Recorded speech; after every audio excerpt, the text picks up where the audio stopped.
সবচেয়ে বড় কষ্টটা তখনই হয় যখন ভিতরে হাজারটা ঝড় বয়ে যায়, অথচ বাইরে সবাই বলে কই তুমি তো ভালোই আছো।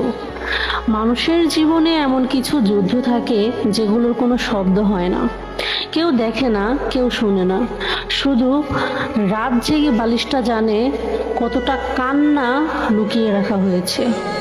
আজকাল মানুষ হাসতে শিখেছে, কিন্তু ভালো থাকতে নয়।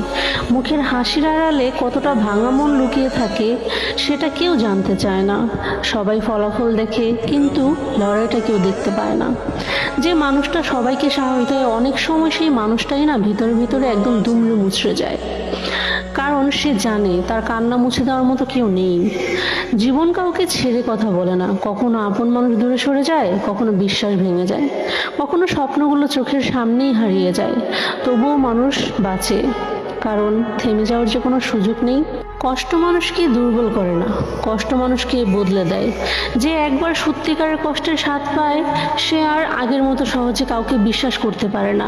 তাই কাউকে বিচার করার আগে একবার ভাবো, হয়তো সে এমন একটা যুদ্ধ লড়ছে যার কথা সে কাউকেই বলতে পারছে না। সবাই ভালো থাকার অভিনয় করতে পারে, কিন্তু সবাই ভালো থাকে না। মনে রেখো, প্রতিটা হাসির পেছনে একটা না বলা গল্প থাকে, আর প্রতিটি নীরবতার পিছনে লুকিয়ে থাকে হাজারটা অসমাপ্ত কান্না। তাই মানুষকে ভালোবাসো, সম্মান দাও, আর যতটা পারো পাশে দাঁড়াও, কারণ আমরা জানি না কার হাসির আড়ালে ঠিক কতটা কষ্ট জমে আছে।